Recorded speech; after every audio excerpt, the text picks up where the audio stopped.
정권을 뒤흔드는 대형 사건부터 층간소음으로 인한 이웃 간의 분쟁까지 평소에는 잘 느끼지 못하지만 우리 삶의 모든 것은 법과 연결돼 있습니다. 이 때문에 검찰과 법원 담당 기자들은 막중한 업무량에 시달리지만 그만큼 대형 특종을 낚을 기회도 많은데요. 저도 개인적으로는 5년가량 법조팀에 있었습니다. 오늘 YTN 이야기 시간에는 발군의 팀워크로 특종을 이어가고 있는 사회부 법조팀 기자들을 만나봤습니다. 삼성 바이오로직스 분식회계 의혹에 대해 검찰이 본격적인 수사에 착수한 건 지난해 11월. 삼성 측이 이재용 부회장의 경영권 승계를 위해 회계장부를 조작하고 관련 증거를 숨겼다는 유력한 증거가 세상에 나옵니다. 삼바 자회사 직원이 회사 공용 서버를 통째로 자기 집에 숨긴 사실이 드러난 건데요. 이 소식을 세상에 가장 먼저 알린 주인공, 바로 YTN 사회부 법조팀입니다. 밤낮 없이 일을 해야 되는 곳이구나, 여기는. 늘 돌발 상황에 대비해야 하는 게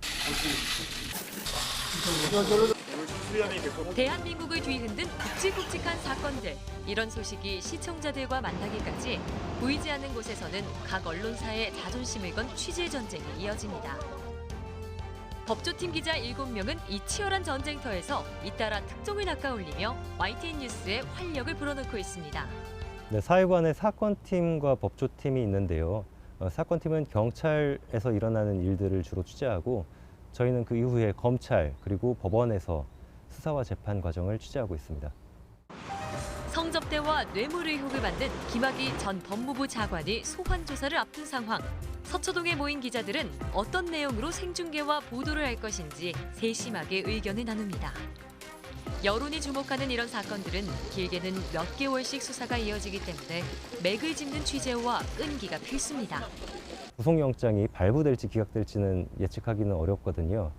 발부된 경우라면은 이제 구치소에 곧바로 수감이 되지만 영장이 기각돼 가지고 풀려나는 경우에는 또 저희도 화면을 잡으려고 늦게까지 대기해야 하는 경우도 많습니다. 근무 시간이 딱 정해져서 일하고 있는 것이 아니어서 저희도 늘 돌발 상황에 대비해야 하는 게 가장 힘든 부분이 아닐까 생각됩니다.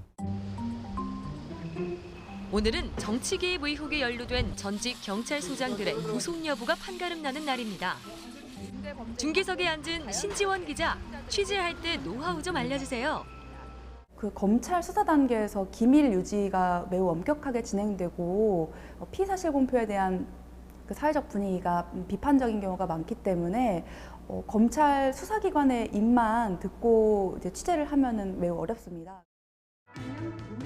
사법행정권 남용 의혹 사건 보도로 법조팀은 지난 한 해를 결산하는 자랑스러운 YTN 인상에서 대상을 받았습니다. 하지만 대상이라는 결실보다 더 소중한 건 법이 바로 서는 사회의 감시자로서 이들이 흘리는 땀방울이 아닐까요? 언제나 겸손해야 된다라는 생각을 좀 많이 하게 돼요. 왜냐하면은 검찰이나 법원이 이제 권력을 견제하고 그런 곳이기도 하지만 그 스스로가 권력이 되어버린 게 요즘 현실인 것 같거든요. 같이 동화되지 않도록 좀 많이 노력을 해야 된다는 생각을 할 때가 많고요. 검찰청, 법원, 법조계에서 일어나는 일들을 쉽게 시청자들께 알려드리는 게 가장 1차적인 목표예요. YTN의 브랜드로 남을 만한 특종 기사를 반드시 남기고 싶은 욕심이 있습니다.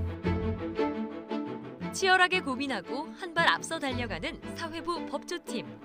이들이 또 어떤 특종으로 세상을 놀라게 할지 기대해도 좋을 것 같습니다. 강희경입니다. YTN 박견입니다. YTN 정신입니다. YTN 권남기입니다.